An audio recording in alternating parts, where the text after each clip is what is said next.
కయ్యూను తన పంటలోని, హేబేలు తన మందలోని శ్రేష్టమైన దాన్ని తీసుకొచ్చాడు. హేబేలు అర్పణ దేవుని అంగీకరించాడు, కయ్యూను అర్పణ అంగీకరించాడు. అర్పణ కంటే ముందేంటో తెలుసా, దేవుడు హేబేలును అతని అర్పణను తీసుకున్నాడు. దేవుడు కయ్యూనును అతని అర్పణను అంగీకరించలేదు. ఇప్పుడు దేన్ని అంగీకరించలా? ఒక అర్పణేనా? అర్పణ కంటే ముందు మనిషిని అంగీకరించలా, కయ్యూనును అతని అర్పణను.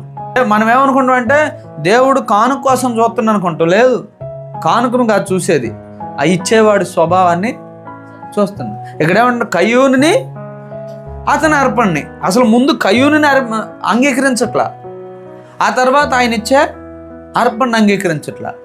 ముందు మనం దేవునికి అంగీకారంగా ఉండాలి, ఆ తర్వాతే మన అర్పణ అర్పించాలి. కొంతమంది ఏం చేస్తారు, అన్యాయంగా వ్యాపారాలు చేసి, అక్రమంగా వ్యాపారాలు చేసి అందులో వచ్చిన లాభాన్ని దేవుడికి ఇస్తుంటే దేవునికి అది అంగీకారంగా ఉంటుందా? ఆ మనిషి అంగీకారం లేనప్పుడు ఆయన ఇచ్చేది కూడా కానుకొక్కటిని అంగీకరించి మనిషి ఎట్ట బతికితే పోనీలే అనుకునే దేవుడు కాదమ్మా. మనం ఇచ్చే కానుక విషయంలో ఏమవుతుంది అక్కడంటే, ముందు మనల్ని దేవుడు అంగీకరించాలి. మన స్వభావం, మన మనసు, మన ఆలోచన, మనం ఇచ్చేటప్పుడు మన యొక్క క్రియ, తర్వాత మన సంపాదన ఏ విధంగా ఉంది దాన్ని దేవుడు చూస్తాడు. నీవిచ్చే కానుక వైపు దేవుడు చూడు, నిన్ను అంగీకరించాలి.